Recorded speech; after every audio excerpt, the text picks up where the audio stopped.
Hello friends, geography की इस online classroom series में एक बार पुनः आप सभी का स्वागत। साथियों, अब तक की क्लासों में हमने राजस्थान के प्रमुख भौतिक प्रदेशों की बात की थी। आज हम राजस्थान की प्रमुख नदियों की बात करने वाले हैं। जो साथी नए जुड़े हैं वो चैनल को सब्सक्राइब करें, शेयर करें, अपने अधिक से अधिक मित्रों तक इसे पहुँचाएँ ताकि वो भी इस वीडियो का, इस क्लासरूम का लाभ प्राप्त कर सकें। तो साथियों, शुरू करते हैं हम आज का अपना टॉपिक, जो है राजस्थान का अपवाह तंत्र या राजस्थान की प्रमुख नदियाँ। तो सबसे पहले हम बात करना चाहेंगे, एक शब्द हमारे पास आता है, वह आता है अपवाह। एक शब्द रहता है, वह रहता है अपवाह तंत्र। तो पहले हम बात करेंगे कि ये अपवाह या ये अपवाह तंत्र क्या होता है, तो इसको समझें। पहले हम बात करते हैं अपवाह की। तो साथियों, जब पानी स्थल भाग पर यदि जल एक निश्चित धारा के रूप में गुरुत्वाकर्षण बल के साथ साथ यदि चल रहा है तो वो कहलाता है अपवाह। इसका मतलब क्या हुआ कि यदि कोई पहाड़ी क्षेत्र है और इस पहाड़ी क्षेत्र से एक नदी एक निश्चित धारा के रूप में निकली है और ये अपने ढाल का अनुसरण करते हुए चल रही है, तो ये जो निश्चित धारा बनती है जल की, यह निश्चित धारा ही अपवाह कहलाती है। तो जल का ये जो प्रवाह है, ये प्रवाह अपवाह कहलाता है। तो स्थल भाग पर यदि जल एक निश्चित धारा के रूप में गुरुत्वाकर्षण बल के साथ साथ गति करता है तो यह अपवाह कहलाता है।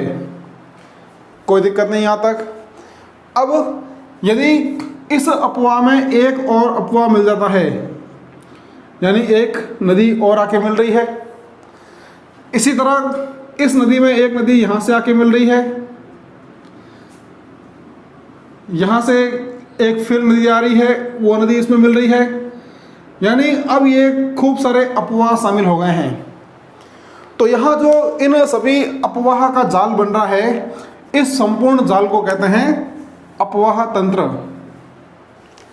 आपने पहले अपवाह को समझा कि यदि स्थल भाग पर पानी एक निश्चित धारा के रूप में गुरुत्वाकर्षण बल के साथ साथ गति करता है निश्चित धारा के रूप में, तो वह अपवाह कहलाता है। और जब कई सारे अपवाह मिल जाते हैं या जो अपवाह का जाल बनता है, इस जाल को हम अपवाह तंत्र कहते हैं। तो ये बात हो गई अपवाह की और अपवाह तंत्र की।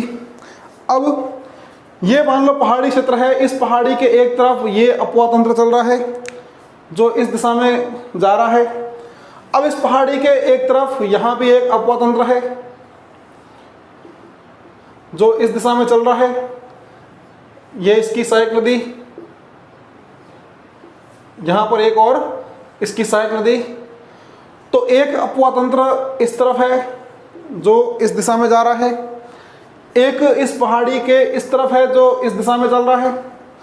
अब ये जो पहाड़ी है, ये जो उच्च क्षेत्र है, ये इन दोनों अपवाह तंत्र को अलग कर रहा है।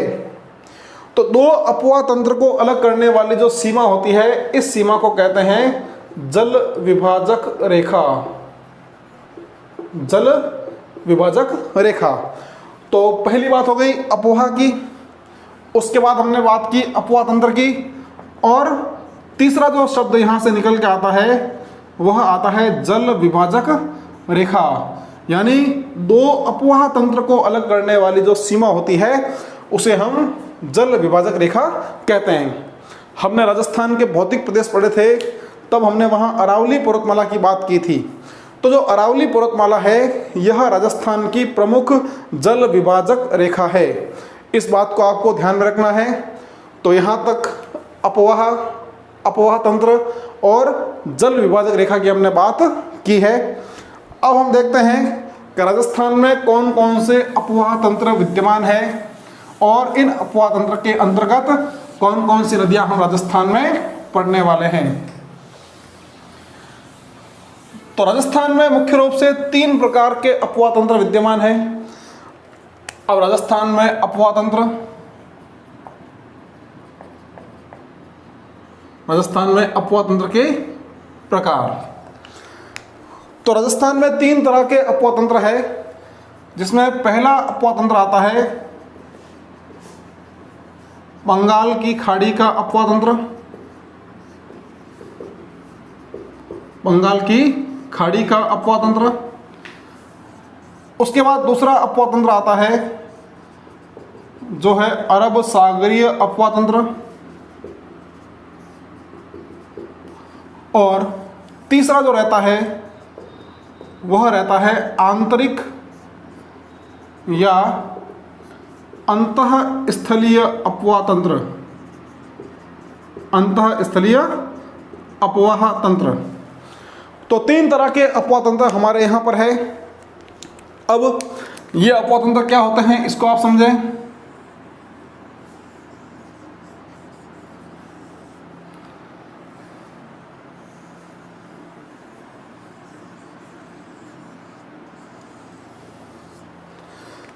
ये भारत हो गया, और भारत में ये स्थिति हो गई राजस्थान की। अब भारत के एक तरफ यहाँ पर बंगाल की अरब सागर, और भारत के पूर्व में यहाँ पर है बंगाल की खाड़ी। कोई दिक्कत नहीं। राजस्थान के लगभग मध्य से अरावली पर्वतमाला निकल रही है, जो हमने पिछले जो हमारे भौतिक प्रदेश है वहाँ हमने इसकी चर्चा विस्तार से की है।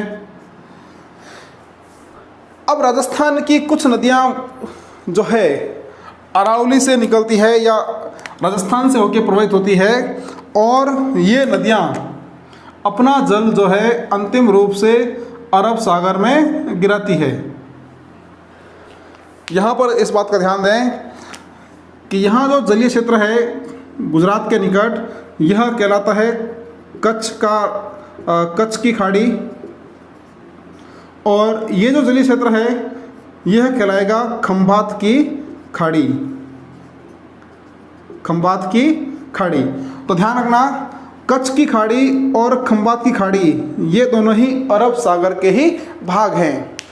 तो अब राजस्थान की कुछ नदियाँ गिरती है कच्छ की खाड़ी में, कुछ नदियाँ गिरती है खंभात की खाड़ी में, यानी ये नदियाँ अंतिम रूप से अरब सागर में ही गिर रही है। तो राजस्थान की वे नदियाँ जिनका पानी अंतिम रूप से अरब सागर तक पहुँचता है, तो ये नदियाँ कहलाती है अरब सागरीय अपवाह तंत्र। कोई दिक्कत नहीं यहाँ तक। अब उसके बाद राजस्थान के पूर्वी भाग से, यानी यहाँ से गुजर रही है चंबल नदी, चंबल नदी जाकर मिलती है यमुना नदी में, यमुना नदी मिलती है गंगा नदी में। अब पूर्वी राजस्थान में खूब सारी नदियां हैं जो चंबल नदी का अपवाह तंत्र में शामिल है, जो चंबल की सहायक नदियों के रूप में चलती है। अब राजस्थान की इन सभी नदियों का पानी, ये जो नदियां हैं इन नदियों का पानी चंबल नदी के माध्यम से यमुना नदी में, यमुना के माध्यम से गंगा नदी में, और गंगा नदी के माध्यम से जा रहा है बंगाल की खाड़ी में। तो राजस्थान की जिन नदियों का पानी अंतिम रूप से बंगाल की खाड़ी में पहुंच रहा है, वे नदियां बंगाल की खाड़ी का अपवाह तंत्र कहलाती है। कोई दिक्कत नहीं यहाँ तक। इसके बाद राजस्थान की कुछ नदियां ऐसी है जो किसी भी सूरत में ये नदियां अपना जल किसी भी महासागर तक नहीं ले जाती है। इसका मतलब ये हुआ इन नदियों का उद्गम स्थान भी स्थल भाग पे है, और स्थल भाग पर ही ये नदियां विलुप्त हो जाती है। यानी तट रेखा पर पहुंचने से पहले पहले ये आंतरिक क्षेत्र में यानी स्थल भाग पर ही खत्म हो जाती है। तो ऐसी जो नदियां हैं, इन नदियों को हम आंतरिक या अंतः स्थलीय अपवाह तंत्र की नदियां कहते हैं। कोई दिक्कत नहीं यहाँ तक। ये राजस्थान में 3 प्रकार के अपवाह तंत्र। अब यदि हम बात करते हैं कि जो अपवाह तंत्र है, तो राजस्थान के कुल अपवाह तंत्र का लगभग 23% ये बंगाल की खाड़ी के अपवाह तंत्र में है, लगभग 17% ये अरब सागरीय अपवा तंत्र में है और राजस्थान का सबसे बड़ा जो क्षेत्र है अपवा का वह रहता है आंतरिक या अंतःस्थलीय अपवा तंत्र। तो ये राजस्थान में 3 तरह के अपवा तंत्र, आप चाहें तो एक बार इसका स्क्रीनशॉट लेकर इसे सेव कर सकते हैं। फिर हम बात करते हैं प्रत्येक अपवा तंत्र की और इसके अंतर्गत जो नदियां हैं उन नदियों की।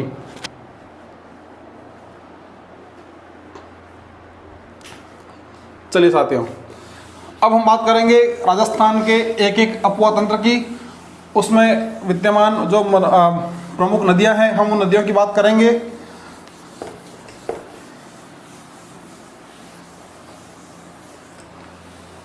चलिए, तो सबसे पहले हम बात करते हैं राजस्थान में आंतरिक अपवा तंत्र की।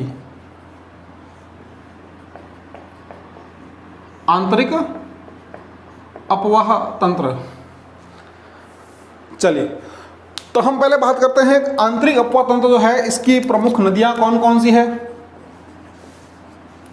जो हम पढ़ने वाले हैं। तो आंतरिक अपवा की जो नदियां हैं इन नदियों में सबसे महत्वपूर्ण नदी रहती है गग्गड़ नदी। विस्तार से हम आगे चर्चा करने वाले हैं। गग्गड़ नदी के बाद एक और नदी है यहाँ पर जो है कांतली। कांतली के बाद अगली नदी रहती है रूपनगढ़, फिर रहती है रूपारेल,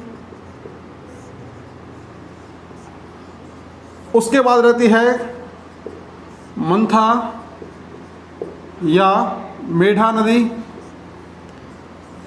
उसके बाद रहती है साबी नदी, साबी के बाद यहाँ रहेगी कांकनी नदी,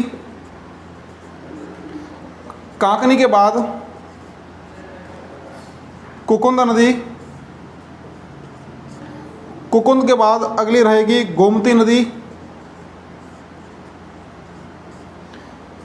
फिर रहेगी खारी नदी और अंतिम रहेगी खंडेला। तो ये राजस्थान में आंतरिक अपवा की कुछ प्रमुख नदियां हैं। आप एक बार इनके नाम नोट कर लें, स्क्रीनशॉट के माध्यम से सेव कर लें इनको।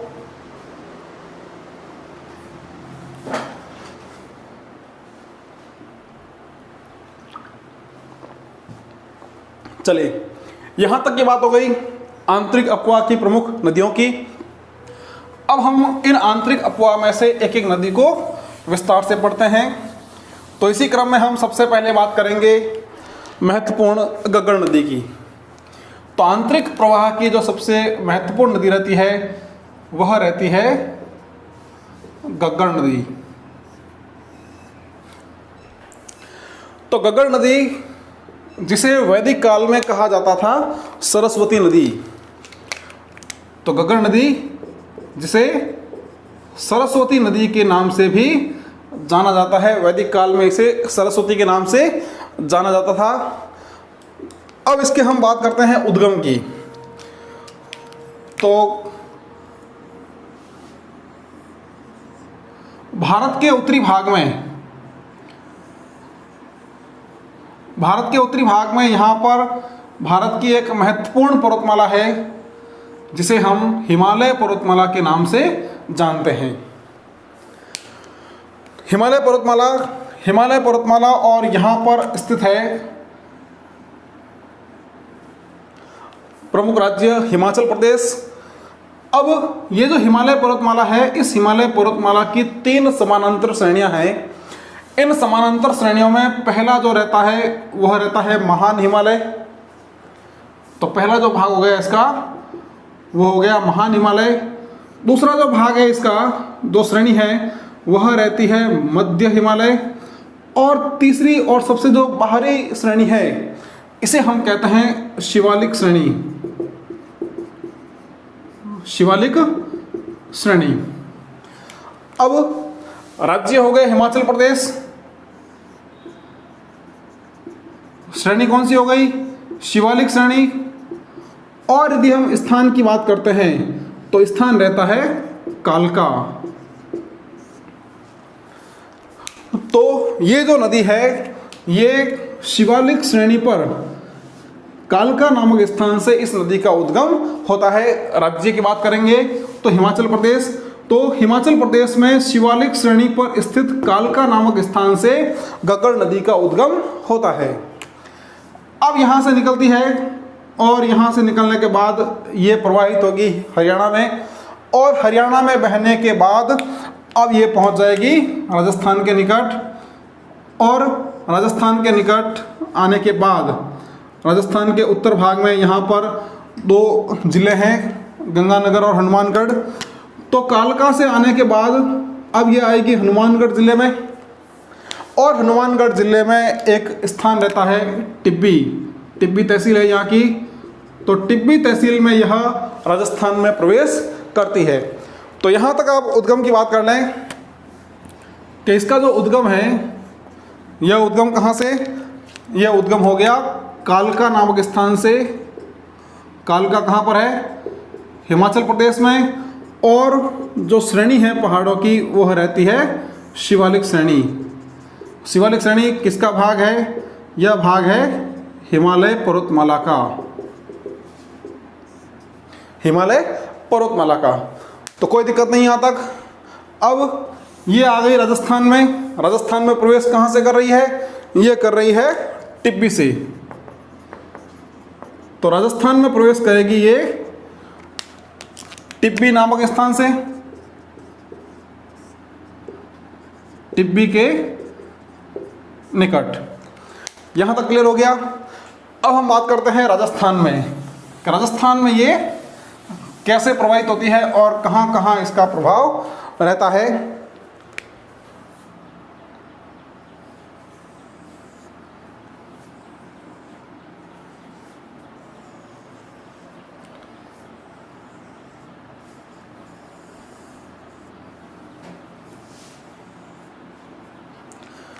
ये हो गया गंगानगर और हनुमानगढ़ ज़िले। हमने अभी बात की कि ये नदी आ रही है कहाँ से, ये आ रही है शिवालिक श्रेणी से, और टिब्बी नामक स्थान के निकट ये राजस्थान में प्रवेश करती है। तो इसका जो प्रवेश स्थल हो गया वो हो गया टिब्बी। टिब्बी कहाँ पर, टिब्बी हो जाएगा हनुमानगढ़ में। कोई दिक्कत नहीं है यहाँ तक। नदी कहाँ से आ रही है, ये आ रही है शिवालिक श्रेणी से, शिवालिक हिमालय का भाग। अब ये नदी, हम यदि बात करते हैं शिवालिक श्रेणी की, तो शिवालिक श्रेणी जो है यहाँ से जितनी नदियाँ निकलती है वो नदियाँ वर्षा पोषित नदियाँ हैं। इसका मतलब ये हो गया कि उन नदियों में पानी की मात्रा वर्षा की मात्रा पर निर्भर करती है। तो यदि शिवालिक श्रेणी में वर्षा की मात्रा सामान्य है, तब यह नदी, हनुमानगढ़ का स्थान है बटनेर, आप बहुत अच्छे से जानते हैं बटनेर के बारे में। बटनेर, जहाँ पर बटनेर दुर्ग स्थित है, बटनेर दुर्ग हनुमानगढ़ के शासक थे भूपत भाटी, जिनके द्वारा इस दुर्ग का निर्माण कराया गया था। राजस्थान का सबसे प्राचीन दुर्ग है ये, राजस्थान का सबसे प्राचीन दुर्ग है, जिस पर सर्वाधिक आक्रमण, विदेशी आक्रमण यहाँ हुए हैं, जिसको उत्तरी सीमा का प्रहरी भी कहा जाता है। तो सामान्य अवस्था में, यानी जब शिवालिक श्रेणी में वर्षा की मात्रा सामान्य रहती है, तब यह नदी इस बटनेर के निकट आकर विलुप्त हो जाती है। यानी जब शिवालिक श्रेणी से वर्षा की आवक नहीं रहेगी, तब यह नदी इस बटनेर के निकट विलुप्त हो जाएगी। तो सामान्य अवस्था में बटनेर के निकट विलुप्त हो गई, कोई दिक्कत नहीं। अब यदि इसमें पानी की मात्रा बढ़ रही है, वर्षा की मात्रा पीछे अधिक है, तब यह नदी यहाँ से आगे बढ़ेगी और यहाँ से आगे बढ़ते हुए यह पहुँच जाएगी गंगानगर में। गंगानगर का स्थान है सूरतगढ़। तो अब ये बटनेर से आगे बढ़ के कहाँ पहुँच जाएगी, यह पहुँच जाएगी सूरतगढ़ तक। अब यदि इसकी मात्रा, जल की मात्रा और अधिक है, तब यह फिर आगे बढ़ेगी और आगे बढ़ के यह पहुंच जाएगी अनूपगढ़ तक।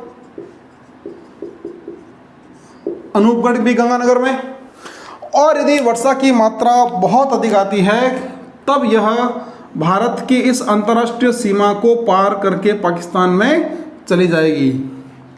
तो अब ये जो नदी है, ये नदी कहाँ पहुँच गई? पाकिस्तान में। पाकिस्तान का जिला रहता है बहावलपुर, और बहावलपुर ज़िले का एक स्थान है जिसे हम कहते हैं फोर्ट अब्बास। तो ये स्थान हो गया फोर्ट अब्बास, और फोर्ट अब्बास जो है ये है बहावलपुर ज़िले में। फोर्ट अब्बास, बहावलपुर, पाकिस्तान। तो अब जो नदी है, यह गग्गर नदी अंतिम रूप से पाकिस्तान के फोर्ट अब्बास के निकट विलुप्त हो जाती है। तो अब यदि आपसे सवाल पूछा जाता है कि सामान्य अवस्था में गग्गर नदी का जो अंतिम बिंदु है वो कौन सा रहता है, तो सामान्य अवस्था में तो इसका जो अंतिम बिंदु है वह रहेगा बटनेर, हनुमानगढ़ में। और यदि सवाल आता है कि पूर्ण प्रवाह के बाद, यानी जो इसकी अधिकतम क्षमता है बहने की, उस क्षमता के बाद इसका अंतिम बिंदु कौन सा है, तो इसका अंतिम बिंदु हो जाएगा फोर्ट अब्बास। और शिवालिक श्रेणी से लेकर जब ये फोर्ट अब्बास तक पहुंचती है तब इसकी जो कुल लंबाई है, कुल लंबाई ये रहती है 465 किलोमीटर। 465 किलोमीटर। तो ये आंतरिक प्रवाह की नदी है, और आपको ध्यान रखना है कि गग्गर नदी जो है ये आंतरिक अपवाह तंत्र की या आंतरिक प्रवाह की सबसे लंबी नदी है। आंतरिक अपवाह की सबसे लंबी नदी, कोई दिक्कत नहीं, आंतरिक प्रवाह की सबसे लंबी नदी है। अब यहाँ आपको एक बात का ध्यान रखना है कि ना तो इस नदी का उद्गम राजस्थान में है और ना ही यह नदी राजस्थान में पूर्ण रूप से समाप्त होती है, क्योंकि राजस्थान के बाहर से आ रही है। राजस्थान में प्रवाह इसका होता है और राजस्थान के बाहर जाकर यह समाप्त हो जाती है, लेकिन ये आंतरिक अपवाह की है।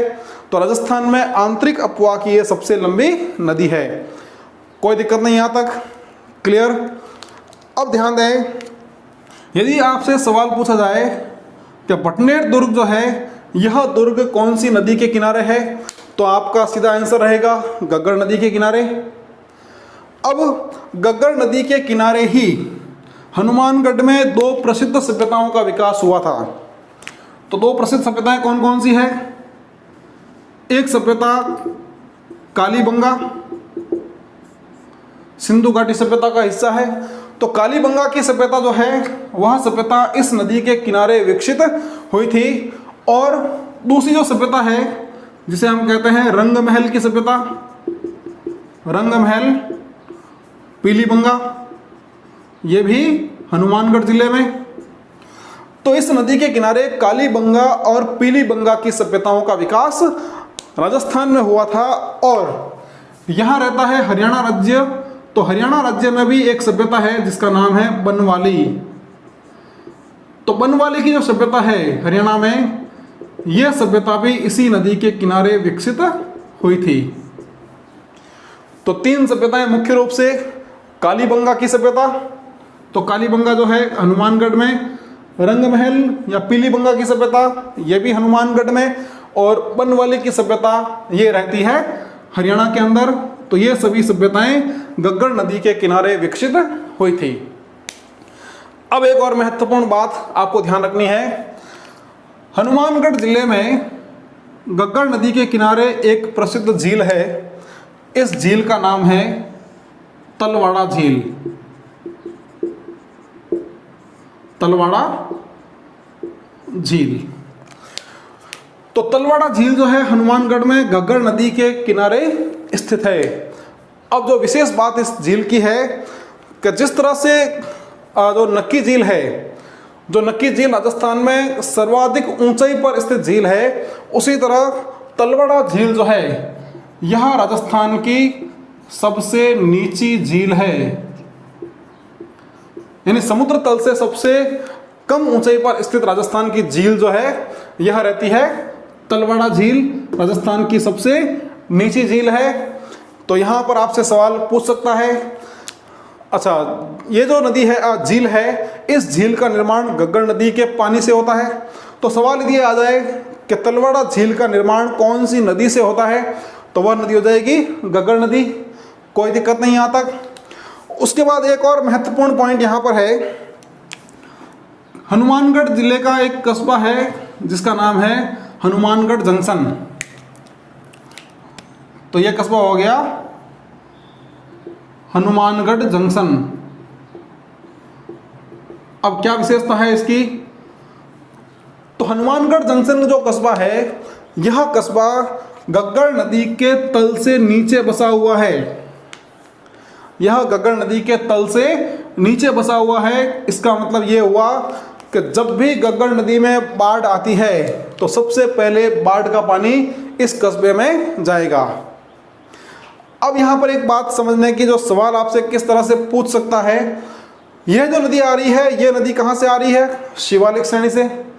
अब शिवालिक श्रेणी में यदि वर्षा अधिक होती है तभी इस नदी में पानी आएगा। तो आपसे सवाल थोड़ा सा यूं पूछ लेगा कि यदि शिवालिक श्रेणी में वर्षा की मात्रा अधिक है या शिवालिक श्रेणी में भारी वर्षा हुई है तो सबसे पहले बाढ़ कहाँ आएगी।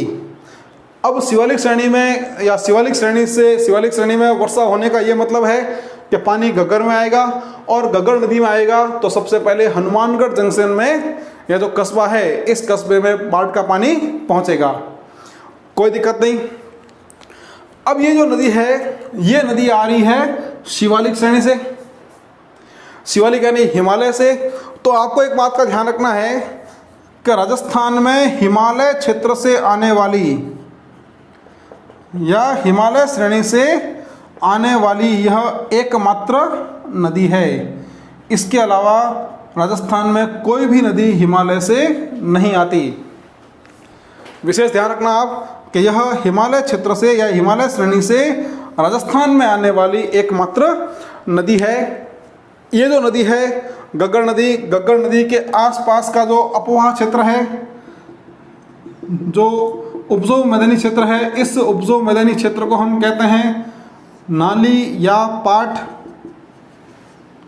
इसे हम नाली या पाट के नाम से जानते हैं। जो क्षेत्र गेहूं, चावल, सरसों, इन सभी की खेती के लिए बहुत महत्वपूर्ण है। हम अपने पिछले वीडियो में जो हमने घग्गर का मैदान पढ़ा था भौतिक प्रदेशों के अंतर्गत, वहाँ हमने इस क्षेत्र की जो प्रमुख फसलें हैं उनकी हमने चर्चा विस्तार से की थी। अब घग्गर नदी जो है, इस नदी को हमने सरस्वती नदी कहा। अब सरस्वती नदी के अलावा इस नदी को और भी खूब नामों से जाना जाता है। तो इसके जो अन्य नाम हैं, यदि हम बात करते हैं कि इसे कौन कौन से नामों से जाना जाता है, तो इसे सरस्वती तो कहा जाता है। सरस्वती के साथ साथ इसको कहा जाता है नट नदी, इसे कहा जाता है सोतर नदी, इसे कहा जाता है लेटी हुई नदी, इसे कहा जाता है दृश्यवती। पाकिस्तान में इसको कहते हैं, पाकिस्तान में इसे कहेंगे हकरा। पाकिस्तान में इसके प्रवाह को हकरा कहा जाता है। और इस नदी को राजस्थान का शोक भी कहा जाता है।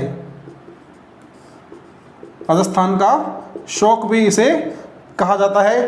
तो ये घग्गर नदी के खूब सारे उपनाम हो गए। सरस्वती इसे कहते हैं, इसे नट नदी कहा जाता है, इसे सोतर नदी कहा जाता है, इसे लेटी हुई नदी कहते हैं, इसे दृश्यवती कहते हैं। पाकिस्तान में इसको हकरा के नाम से जाना जाता है और इसे राजस्थान का शोक भी कहा जाता है। तो साथियों, यहाँ तक हमने बात की है घग्गर नदी की। एक बार आप चाहें तो इसका स्क्रीनशॉट सेव कर सकते हैं। घग्गर के अलावा राजस्थान में जो आंतरिक अपवाह की अन्य नदियां हैं उनकी हम चर्चा करने वाले हैं।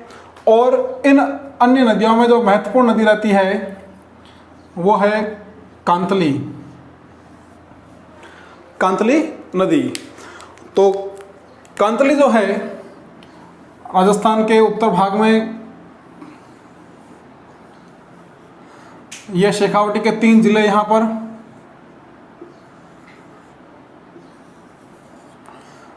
तो ये जिला रहता है चूरू, उसके बाद झुंझुनू और सीकर।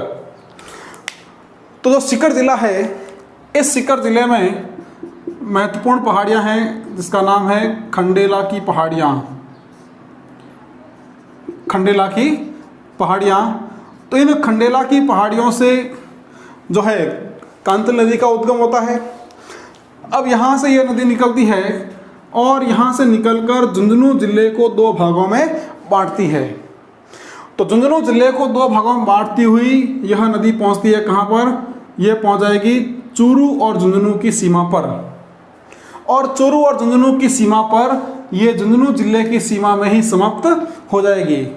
इसका मतलब ये चूरू जिले में प्रवेश नहीं करेगी।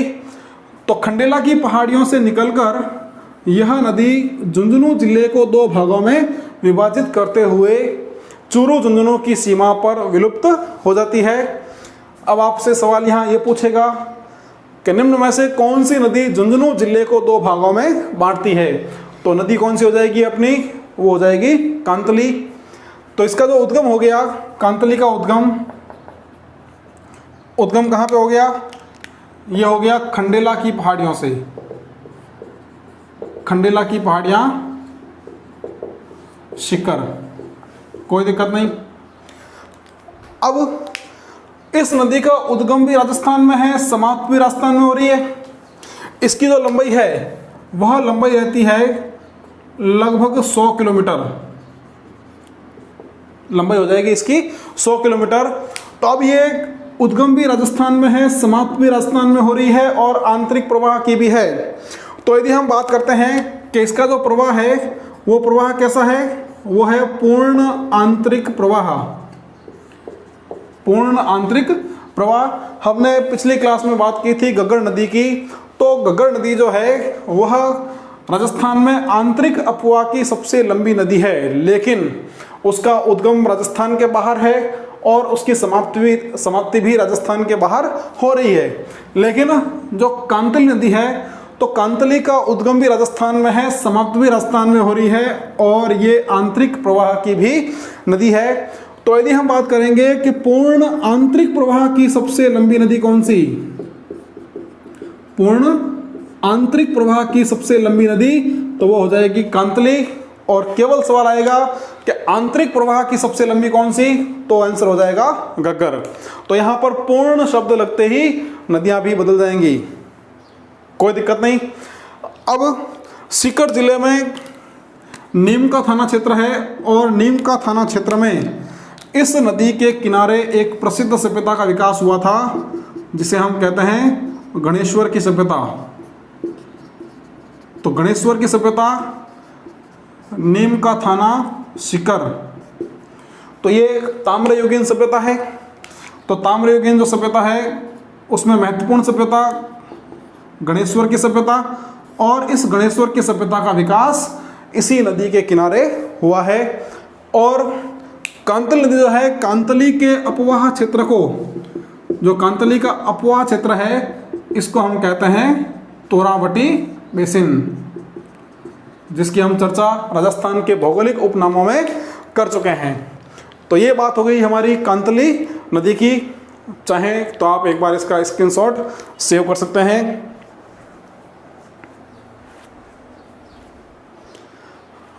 अब इसके बाद हम बात करेंगे आंतरिक प्रवाह की अगली नदी की। आप नोट्स बनाते समय नदियों का जो प्रवाह है, उसकी दिशा है, उसको भी आप अच्छे से ध्यान रखें। जो अगली नदी हमारी रहती है कांतली के बाद, वह रहेगी रूपारेल नदी। रूपारेल नदी। तो इसके लिए हम चलेंगे कहाँ पर? राजस्थान के पूर्वी भाग में। यहाँ हो जाएगा अलवर और भरतपुर। तो अलवर जिला जो है, अलवर जिले की तहसील है थानागाजी। यदि हम बात करते हैं रूपारेल नदी के उद्गम की, तो अलवर जिले की जो थानागाजी तहसील है, इस थानागाजी तहसील में आरक्षित वन क्षेत्र है और इस आरक्षित वन क्षेत्र की एक पहाड़ी है जिसका नाम है उदयनाथ। उदयनाथ की पहाड़ियां। तो ये जो उदयनाथ की पहाड़ियां हैं, इसी उदयनाथ की पहाड़ियों से रूपारेल नदी का उद्गम होता है। तो यहाँ से निकलती है और यहाँ से निकलने के बाद यह चली जाती है भरतपुर में, और भरतपुर का एक गांव है जिसका नाम रहता है कुशलपुर। तो इस कुशलपुर गांव के निकट यह नदी विलुप्त हो जाती है। तो उद्गम हो गया इसका अलवर में, पहाड़ियों का नाम हो गया उदयनाथ की पहाड़ी। तो उदयनाथ की पहाड़ियों से निकलकर ये भरतपुर के कुशलपुर गांव के निकट विलुप्त हो जाती है। अब इस नदी पर भरतपुर में 2 बांध बने हुए हैं। एक बांध है जिसका नाम है सीकरी बांध, सीकरी बांध, और दूसरा बांध जो है उसका नाम है मोती झील बांध। मोती झील बांध काफ़ी महत्वपूर्ण बांध है। मोती झील क्यों महत्वपूर्ण? क्योंकि मोती झील बांध से एक नहर निकाली गई है जिसे कहते हैं सुजान गंगा नहर। ये नहर कहाँ पहुँचती है? ये पहुँचती है भरतपुर के लोहागढ़ दुर्ग तक, और इस बांध से ही भरतपुर को पेयजल की आपूर्ति होती है। इसलिए मोती झील बांध को कहते हैं भरतपुर की जीवन रेखा। भरतपुर की जीवन रेखा, तो भरतपुर की जीवन रेखा हो जाएगी मोती झील बांध। अब जो रूपारेल नदी है, इस रूपारेल नदी को यहाँ पर कुछ और नामों से जानते हैं। तो यदि हम बात करें इसके अन्य नामों की, तो इसके अन्य नाम हो जाएंगे, इसको कहते हैं लसावरी नदी, इसको स्थानीय भाषा में यहाँ कहा जाता है वराह नदी। तो रूपारेल नदी को लसावरी या वराह नदी के नाम से भी जाना जाता है। तो आप इसको भी एक बार सेव कर सकते हैं स्क्रीनशॉट के माध्यम से। फिर हम बात करेंगे अगली नदी की। कोई दिक्कत नहीं। रूपारेल नदी के बाद एक और महत्वपूर्ण नदी रहती है जिसका नाम है रूपनगढ़ नदी। तो जो अगली हमारी नदी है वो हो जाएगी रूपनगढ़। तो बात करते हैं इसके उद्गम की।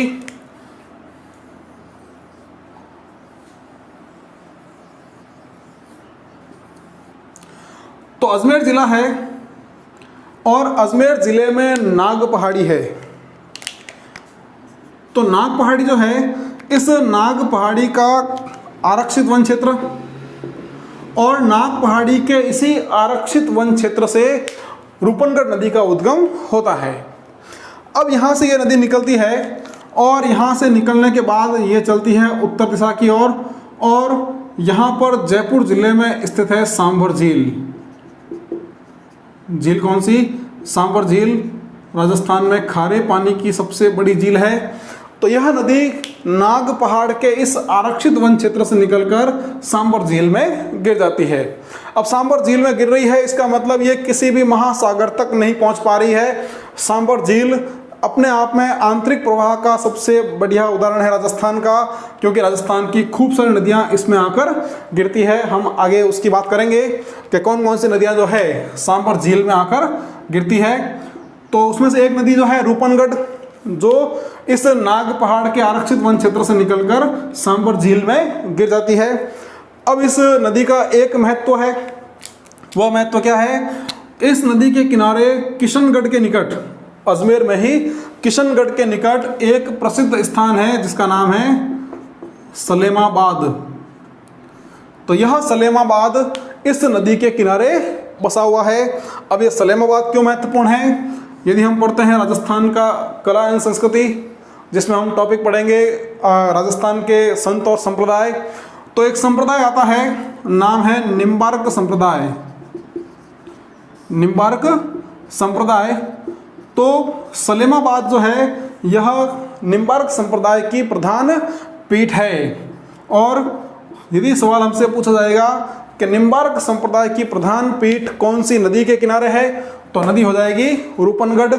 और यदि सवाल ये आता है कि सलेमाबाद कौन सी नदी के किनारे है, तब भी उसका आंसर हो जाएगा रूपनगढ़ नदी। तो यहाँ तक क्लियर हो गया। रूपनगढ़ उद्गम कहाँ से हो गया? उद्गम हो गया इसका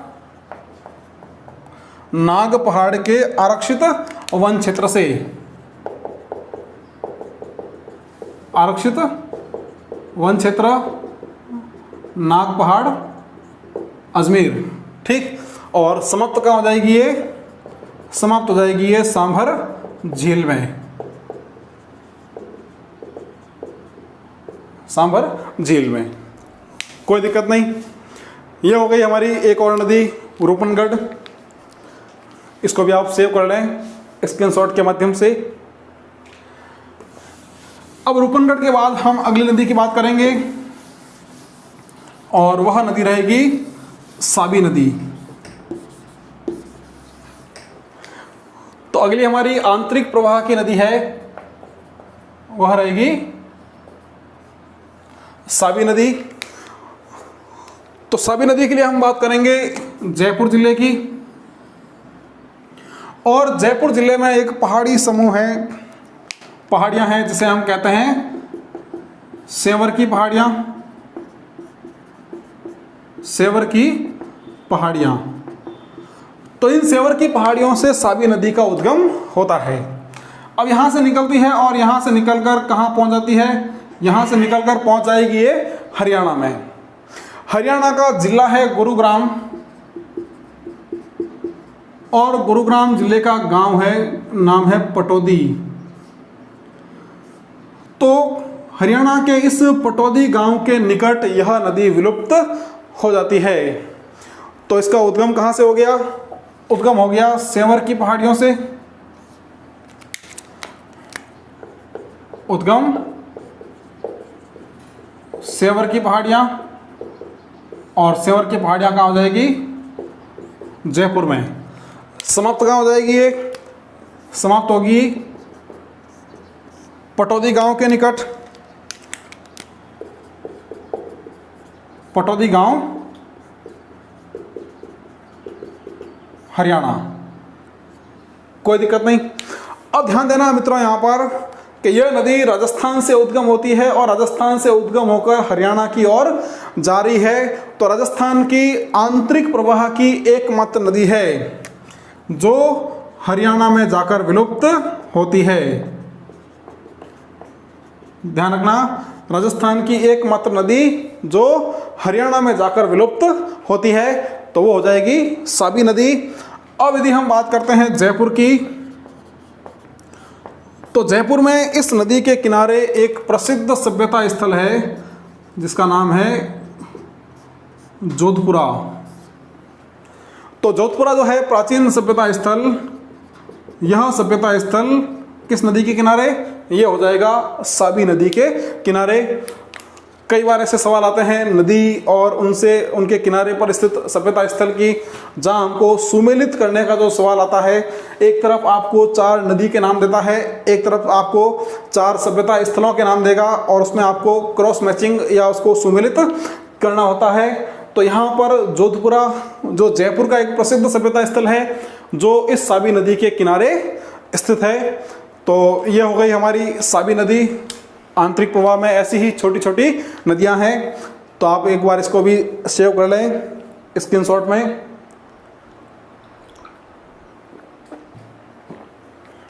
चलिए, साबी नदी के बाद आगे बढ़ते हैं हम अगली नदी की ओर, और वह नदी रहेगी मंथा या मेढा। अगली नदी मंथा नदी या मेढा नदी। तो साथियों, जयपुर जिले में ही स्थित है बैराठ की पहाड़ियां। अब बैराठ नाम सुनते ही आपके मन में एक और नदी का नाम आ गया होगा, बिल्कुल सही सोच रहे हैं आप, बाणगंगा। तो बाणगंगा नदी का उद्गम भी बैराठ की पहाड़ियों से है, हम आगे उसकी चर्चा करेंगे। और इसी बैराठ की पहाड़ियों से जयपुर का एक स्थान है, स्थान का नाम है मनोहरपुरा। मनोहरपुरा, तो मनोहरपुरा के निकट इन बैराठ की पहाड़ियों से इस नदी का उद्गम होता है। तो यहाँ से निकलती है और यहाँ से निकलने के बाद ये चली जाती है नागौर जिले में, और नागौर जिले में बहने के बाद पुनः कहाँ जाती है, ये सांबर झील में। तो इस नदी का प्रवाह कहाँ से कहाँ तक, मनोहरपुरा के निकट बैराठ की पहाड़ियों से निकलती है और वहाँ से निकलने के बाद नागौर जिले में प्रवाहित होती हुई सांबर झील में आकर गिर जाती है। तो सांबर झील में गिरने वाली ये दूसरी नदी, इससे पहले हमने बात की थी रूपनगढ़ की, तो रूपनगढ़ के बाद ये एक और नदी आ गई। तो इसका उद्गम हमने कर लिया कहाँ से, ये हो गया मनोहरपुरा, जयपुर, और पहाड़ियाँ हो गई बैराठ की पहाड़ियाँ, कोई दिक्कत नहीं।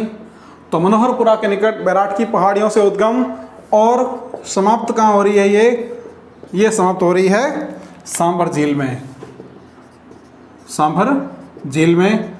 अब इस नदी में एक महत्वपूर्ण बात ध्यान रखना कि जब ये नागौर जिले में प्रवाहित होती है तो नागौर जिले में इस नदी के किनारे एक स्थान है, नाम है लोणवा। और ये जो लोणवा है ये एक प्रसिद्ध जैन तीर्थ है, प्रसिद्ध जैन तीर्थ है। तो यदि सवाल आपसे पूछ भी ले कि लोणवा नामक जैन तीर्थ कौन सी नदी के किनारे है, तो वो हो जाएगा मंथा या मेढा नदी के किनारे। और कोई विशेष बात यहाँ पर नहीं है, ये भी आंतरिक प्रवाह की नदी है, सांभर झील में गिरने वाली। इसको भी आप एक बार सेव कर लें। अब हम बात करेंगे राजस्थान में आंतरिक प्रवाह की एक और नदी की। वह नदी जो पश्चिमी राजस्थान में जैसलमेर जिले में है, बिल्कुल आप उसका नाम सही पहचान रहे हैं। हम बात कर रहे हैं काकनी नदी की। काकनी नदी, जिसे हम काकने नदी के नाम से भी जानते हैं। तो काकनी या काकने जैसलमेर जिले में एक पहाड़ी समूह है, गांव है कोटरी। तो इस कोटरी गांव की जो पहाड़ियां हैं, इन पहाड़ियों से इस नदी का उद्गम होता है। तो जो काकनी नदी है उसका उद्गम कहाँ से, कोटरी गांव की पहाड़ियों से। यहाँ से जब ये निकलती है तो यहाँ से निकलने के बाद लगभग 18 किलोमीटर की दूरी तय करने के बाद, ध्यान रखना इसका प्रवाह क्षेत्र बहुत कम है, तो इसकी जो लगभग दूरी है वो 18 किलोमीटर। तो 18 किलोमीटर बहने के बाद यह नदी बुद्ध झील में आकर समाप्त हो जाती है। बुद्ध झील ये भी जैसलमेर में है, कोटरी गांव की पहाड़ियाँ ये भी जैसलमेर में। तो यदि हमने बात की इसके उद्गम की, तो उद्गम इसका हो गया कोटरी गांव की पहाड़ियों से। कोटरी गांव की पहाड़ियाँ, और कोटरी गांव की पहाड़ियाँ कहाँ पर, ये हो जाएंगी जैसलमेर में। और इस नदी की जो समाप्ति है कहाँ समाप्त हो रही है, ये समाप्त हो रही है बुद्ध झील में। बुद्ध झील ये भी जैसलमेर में। तो अब जैसलमेर से उद्गम होकर जैसलमेर में ही समाप्त हो रही है। बुद्ध झील जो है वो इस नदी के पानी से भरती है। अब यदि सवाल आपके सामने ये आता है कि काकनी नदी जो है ये किस झील में समाप्त होती है, तो उसका आंसर बुद्ध झील। यह सवाल ये आ गया कि बुद्ध झील का निर्माण कौन सी नदी करती है, तो बुद्ध झील का निर्माण करती है काकनी या काकने नदी। अब पूर्णतः यह नदी वर्षा पोषित है, केवल वर्षा काल में ही यह चलती है। और स्थानीय भाषा में इसका जो अन्य नाम की हम बात करते हैं, तो स्थानीय भाषा में इसको कहते हैं मसूरदी नदी, मसूरदी नदी। और राजस्थान में ये आंतरिक प्रवाह की सबसे छोटी नदी है, आंतरिक प्रवाह की सबसे छोटी नदी। कोई दिक्कत नहीं, एक बार आप यहां तक का भी स्क्रीनशॉट ले लें। तो कांकनी के बाद हम राजस्थान की कुछ और नदियों की बात करते हैं। आंतरिक प्रवाह के अंतर्गत जो नदियां हमने देखी है, इन नदियों के अलावा राजस्थान में कुछ और नदियां हैं, तो इसके आप नाम ध्यान रखें। जैसे इन नदियों में हम बात करते हैं तो एक नदी आती है खरी नदी, और यह खरी नदी गिरती है सांभर झील में। सांभर झील में गिरती है। तो सांभर झील में गिरने वाली ये तीसरी नदी, इससे पहले हमने बात की थी रूपनगढ़, उसके बाद हमने बात की थी मंथा या मेढा की, अब हो गई खरी नदी। खरी नदी के बाद एक और नदी आती है, वो रहती है खंडेला नदी। और जो खंडेला नदी है, यह खंडेला नदी भी सांभर झील में गिरती है, सांभर झील में समाप्त हो जाती है। खंडेला के बाद एक और नदी रहती है भरतपुर में, वो है कुकुंद नदी। कुकुंद नदी ये गिरती है बंद बारेठा झील में, बंद बारेठा झील में। और इसके आसपास राजस्थान का एक वन्य जीव अभयारण्य बंद बारेठा अभयारण्य फैला हुआ है। तो यह हो गई कुकुंद नदी बंद बारेठा झील में। उसके बाद एक नदी और है, वह रहती है गोमती नदी, गोमती नदी। ध्यान रखना साथियों, हमारे यहाँ पर गोमती के नाम से दो नदियाँ हैं। तो जो नदी राजसमंद झील में गिरती है, राजसमंद झील में गिरने वाली जो गोमती नदी है, वह आंतरिक प्रवाह में है। एक गोमती नदी और है, वह गोमती नदी उदयपुर में है, और उस गोमती नदी पर बना हुआ है जयसमंद झील, जयसमंद झील। तो ध्यान रखना कि जिस गोमती नदी पर जयसमंद झील बनी हुई है, वह गोमती नदी आगे चलकर गिरती है किसमें? सोम नदी में। और सोम नदी जो है, यह माही नदी की सहायक नदी है, और माही नदी गिरती है अरब सागर में। इसका मतलब जिस गोमती नदी पर जयसमंद झील बनी हुई है, वह गोमती नदी अरब सागरीय अपवा तंत्र का हिस्सा है। और जो गोमती नदी राजसमंद झील में गिरती है, यह नदी आंतरिक प्रवाह की नदी है। आप इसको एक बार सेव कर लें स्क्रीनशॉट के माध्यम से।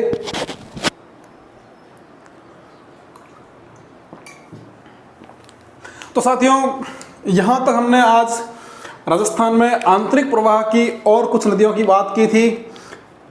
उम्मीद करता हूँ आपको यह टॉपिक ज़रूर पसंद आ रहा होगा। यदि पसंद आ रहा है तो आप इसको शेयर करना बिल्कुल नहीं भूलें, और अधिक से अधिक मित्रों से इसके सब्सक्राइब भी ज़रूर करवाएं हमारे इस चैनल को। यहाँ हमने राजस्थान की आंतरिक अपवाह की नदियाँ ख़त्म कर ली है। अब अगली जो हमारी क्लास रहेगी, उस क्लास के अंतर्गत हम अरब सागरीय अपवा तंत्र की नदियाँ पढ़ेंगे।